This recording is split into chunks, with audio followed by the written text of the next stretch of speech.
And Bill Belichick joins us thanks to Harbor One and the Harbor One hotline. And we're here at Gillette Stadium. This is your place, so you really have the advantage when it comes to this interview, I think, right? Yeah, well, I see you're leading off with a little Bon Jovi there. Yeah. Good intro. Yes.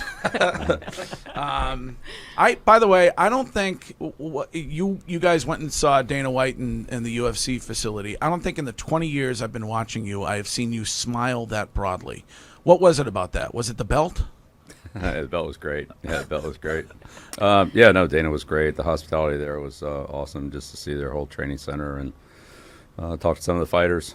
It was different than our trip to the Olympic Village in Colorado Springs, but similar. There were some similarities. So the Olympics housed the athletes. The UFC isn't doing that yet, but I think they will. But it's interesting to see the setup, and they're very, very professional with the training, nutrition, fighting, videos, coaching, and there's a lot of former fighters around. You could feel it's sort of motivating facility. Like you go in there, you want to get better. There's a lot of opportunity for you to get better. So it was interesting. Did you keep an eye on Dana so he wasn't trying to recruit you guys to go play for the Raiders? Yeah, Dana's great. He's a big supporter. I think he's in our corner for sure. Well, Courtney's got a little anxiety, I think, seeing you in person this morning. No, this has been an ongoing joke on this program, Bill, that I get nervous when you come on. And I say to them that the reason I get nervous is because I respect you so much. And that plays into it a little bit. Last time I spoke with you with Razor sitting next to me, things didn't go my way. I might have flubbed a question. And so, I'm just set up for failure here. All right. Sounds like a lot of inside jokes there, but I'm good. Yeah. Well, my question for you, because last week I was talking to Wiggy. Unfortunately, he's not here, but about that is heartbreaking. Where is Wiggy? He's doing a staycation. He took a day off on the day that we're coming down to interview you here. Nice. So we had some highlights of him all teed up. I thought that'd be part of the show was to go through some of Wiggy's highlights. I thought he was going to give us a tour after. But talking about joint practices, and we've seen, especially this preseason, where things have gotten snippy. There's been fights that have broken out all across the league. And I asked him, do you get more out of it? Is the risk worth the reward in your mind when it comes to joint practices and seeing these teams that you're going to then see during the regular season? I think if you have a good relationship with the people you're working with, you get a lot out of them. I feel like we got a lot out of the Carolina week and the Vegas week. It's great working with Josh. They have a good team. They have a lot of really good players. So that was good for us. Though we performed better during the practices than we did during the game. It was a different group of people, so for the most part. But it was a good experience all the way around. We learned a lot, and I think we're better. We're definitely better from the experience we had. And saw some things that we need to work on that they gave us trouble with. We gave them trouble with some things. It was a great opportunity for both teams. Cut day tomorrow. What does that change for the entire organization logistically? And I know it's never a nice day. I've been through those days. Getting cut and sent to the minors are saying we all have. Yeah, it's never fun. But being on the other side of it, the relief. There's a different kind of energy, different kind of excitement, knowing that the regular season's coming down the pipe and the preseason's in the rearview mirror. Do you expect to have that feeling here in the building tomorrow afternoon, Wednesday morning? And then what does that feel like I said, logistically for the coaching staff, for the trainers? Can you give us some insight on that? Well, it's always a tough day when you have to release players.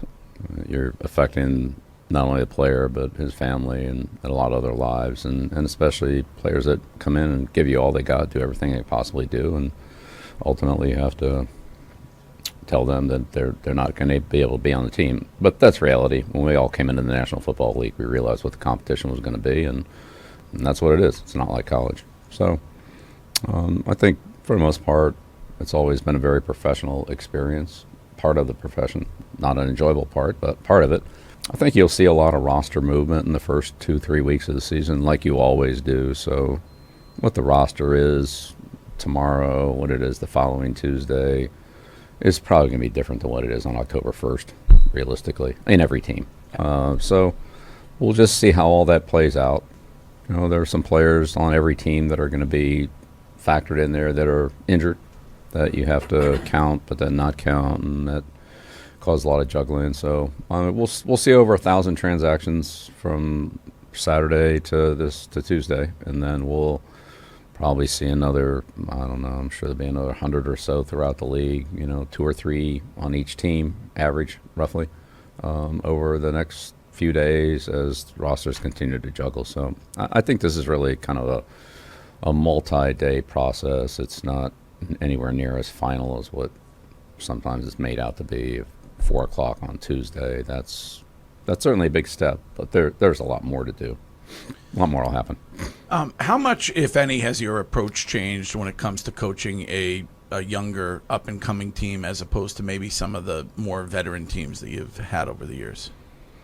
Well, sometimes that varies by position, but I'd say in general, there's just more things that you have to repeat, teach, go over. Guys maybe don't understand the first time, or maybe the second time it's the same, but it's a little bit different, and you have to understand what the nuances are from situation to situation. So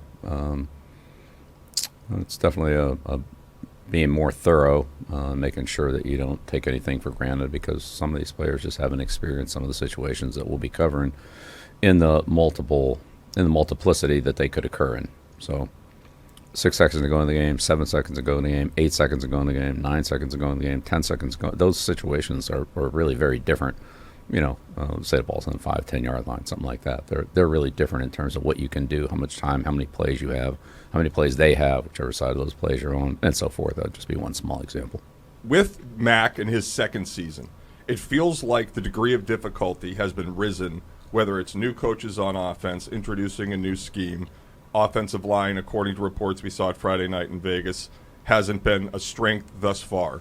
How cognizant are you of his approach, his mental sort of ability and standpoint as he enters the season, in sort of ensuring that he doesn't have a sophomore slump? Because the quarterback in this NFL is so important to the future and the success of the offense. Where is Mac now, and how concerned are you that these struggles may impact his growth as he enters his second year? Yeah, Mac's had a great attitude every day. He comes in early. He's ready to work. We go to work. At the end of the day, we talk about what happened, make corrections, make adjustments, come in and do it the next day. So he's one of our most consistent workers and prepares very well. So I haven't seen anything other than that. You're with him all the time, and oftentimes there are reports that he gets frustrated. Do you see that? Well, I think that's, all of us, have a similar feeling. When things go well, there's a feeling of satisfaction. When things don't go well, then there's the feeling of, all right, how do we get this fixed? What do I need to do? What do we need to do? So call it whatever you want. That's just part of the process. That it's daily, honestly. It's daily. You come off the field, there's always things that you need to talk about or straighten out or fix, and there are things that you're going to feel good about. So we're just grinding through it. It's training camp. It's we still have another week to go in training camp, even though the rosters are being reduced. We're still in a training camp mode until we kick into full Miami preparations next week. But this is a time for us to work, improve, and get better individually, in units, and as a full team. Matt Judon was on EEI last week and talked about last season and how he's trying to figure out how to stay performing at the top level for an entire season, and how he's been talking to guys a little bit older than him to ask, the tips and tricks on how to adjust for this season to make sure that he finishes the season as strong as he starts. Have you seen any adjustments out of him coming into this season, and maybe how he prepares to make sure that he has that longevity for the season? Well, I think that's what training camp is for, really, is to build the foundation, build the base for every player and coach. You can say the same thing for coaches. To sustain the high-level performance that we need in the National Football League. It's a long, hard, challenging season, and you build that base and your routine and your consistency in training camp. So that's what we're all working on. I don't think it's anything unique to any player or any coach. We all have to find our own right rhythm, time management, routine, and then when things get thrown off a little bit with the schedule, whether it's a Thursday night game, Monday night game, away game, whatever it happens to be, then you modify your schedule for that particular week and then try to get back on it the best you can. But I think the routine's good for all of us. We're most productive that way, but there are times when you have to modify it a little bit. But we're all working on that.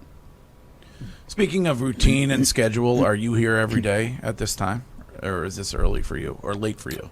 Yeah, no, the team, we get started by 8, so, we need some time before that as coaches to prepare and then, take care of some other things that are going on. So it's football season. I don't really worry about when we get here. We just get here when we get here, and it's pretty early. It's hard to beat some of these coaches, in though we got some early birds. Oh, really? We sure So you're do. not? I thought you were always the first guy here. No, I wish. Guys, sleep here. Yeah. Greg has a clause in his contract, Bill, where he's allowed to show up late whenever he wants. He shows up some days at like It's 6:40. only one day a week. I'm allowed to come in. Bill, we make exceptions for exceptional people. Is that not how we do things?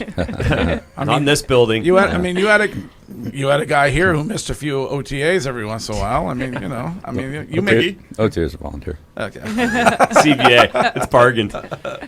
Bill, how much flexibility do you leave at the start of training camp for the last week of training camp? Knowing that something's going to struggle through camp, do you have room in your schedule this week, or is it basically set at the start of training camp to keep the routine? This is what we're going to work on each week. This is what we want to get better on.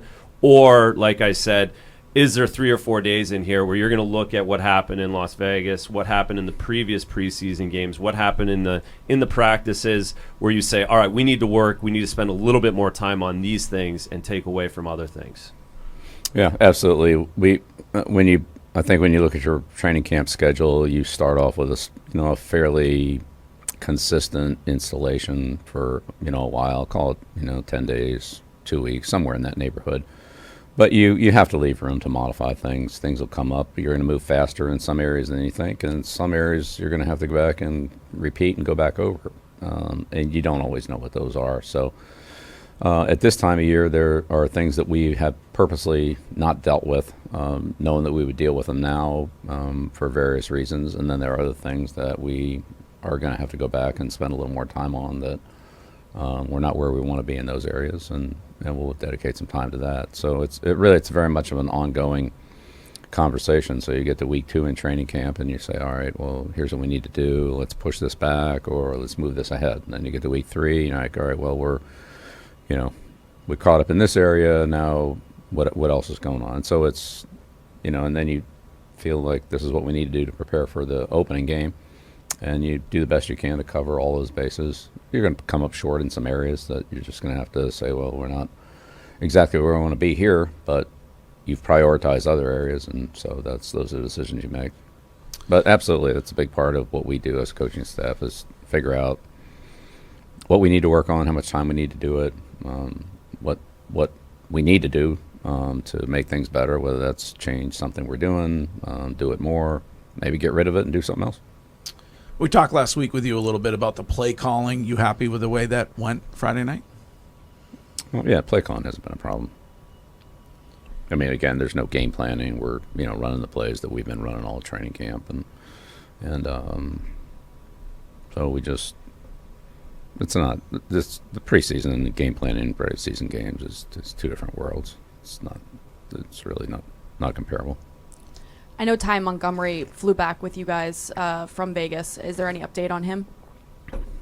We haven't practiced since we've been back here, so we'll see how things go today, see what he's able to do. But I think he's doing all right. You said, getting ready for the Dolphins here, game planning for that, unlike the preseason.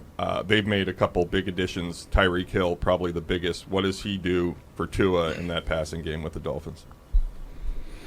Brings a lot of speed to the field, obviously, and can sure would be a complementary piece with Waddle. 2 guys I'm sure they want to try to get the ball to, and 2 very explosive players. Whether they work them together or work them separately, and I'm sure they'll be a big part of the game plan, along with the balance that I would expect them to have in the running game. It's a team with a good foundation in the running game based on what they did in San Francisco. I think we'll see some element of that. So, again, there's a lot of unknowns here on opening day. Nobody's showing their hand in preseason, so we'll have to try to figure that out. But when you combine Hill with Waddle, so you get 2 pretty explosive players on the field there. I know you're on to Miami, and for you it's this week only, but have you given any thought to how long you want to do this? Yeah, I'm just worried about Miami. must come in. I mean, you must think about it. We all think about it. I've been doing. I've thinking been, about Miami. I'm That's sorry. it. Just thinking about Miami. Just Miami. Well, our team in Miami. But what about when I wake up, my joints hurt and stuff like that? I mean, do you deal with any of that, or Feel good? You feel good? Yeah, I feel good. Another 5 years, another. Thinking about Miami. Well, how about this? Razor, I thought you said in person we were gonna be able to get more out of him. No, I didn't. No, I definitely didn't say more out of it. Okay. We were gonna. Look, I don't have any answers, so I mean, there's nothing I can say. Yeah. I don't have any 1 year plan, 5 year plan, 10-year plan. I don't know. Do you enjoy it as much? Just as Yeah, I do. your first season? Yeah, well, I enjoy all aspects of the year, whether it's the team building, game planning, game day, practice, off-season studies, and trying to improve. Each part of it's challenging. Free agency, it's all interesting. It's all challenging. I have a lot of great people to work with. Great support from ownership, our personnel staff, coaching staff, work hard, training staff, and Johan, Moses, people that train our players. Our guys are in good shape. They're ready to play. So I have a lot of confidence in everybody we're working with. What drives you, given where you are, what you've accomplished, when you get up today? What is the sort of motivating factor entering? Is this 22nd season with the Patriots? 23. 23. Yeah. What is if you could single it down to one thing, what is the motivating factor for why you continue to do this? Yeah, just the competition in the NFL. And it doesn't really matter what your position is. If you're in the NFL, you're competing at a high level. Whether you're a head coach, a coordinator, a player, a position coach, a starter, a rotational player, whatever it is, it's a high level of competition. And to be successful, you've got to go out there and perform at a high level. You've got to train at a high level. You've got to prepare at a high level, and you've got to perform at a high level. So it's very challenging. I can only do what I can do. Everybody else can only do what they can do. But it takes everybody pulling together to be successful. So you want to do your part and help the team and not let anybody down by not doing your job. Are you able to, if you look at preseason, are you able to give this team a grade? No, preseason's preseason. Preseason is about developing your team for the season and evaluating players. So if you look at the play time in our games and any other games, I mean, I don't know. I don't think Las Vegas played 30 players. I don't think Carolina played. Must have been 30 players that didn't play in their game. That's not really what preseason's about. Preseason's about evaluating the players that you do play and taking the practice time and joint practices or whatever time you have to prepare your team for the regular season. And where everybody is on that, we'll see after 5-6 weeks of the regular season. That's when we'll know. I mean, I don't think this preseason games are a real big indicator of what the team is or isn't, one way or the other, and that's not about us. It's about the NFL.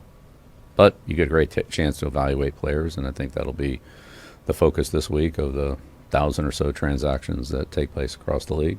Is there a way you can improve your team? Does somebody want to improve their team from one of your players?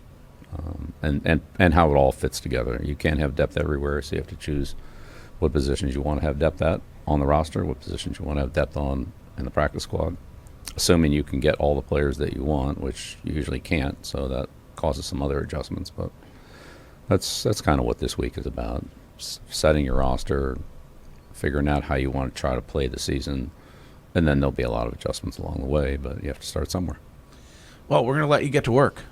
Thanks for doing this. Thanks for having us Good, here. yeah. Thanks for coming down, and thanks for making this a home game for me. Appreciate it. Should we Good to come, see everybody. Should we come by the office after? Want to get lunch? Yeah. I mean, is there breakfast served in the office? Absolutely. Yeah. Start the day right. Absolutely. What are you, an oatmeal guy or avocado toast or like what? We have a chef there that fixes the meals for everybody. So Omelet, maybe? yeah, keep it moving. Yeah. Keep it moving. There's a lot of good selections. But I want to try to start the day right, and it's important for all of us to do that. To be healthy, to have good nutrition, rest, and get off to a good start every day with good positive energy and good preparation for the day. So. Starch me up, maybe a little bacon, a little sausage. Yeah, hey, whatever you want. I'm sure we got it. All right, Bill Belichick, thank you very much. All right, We thank appreciate you. it. Yeah.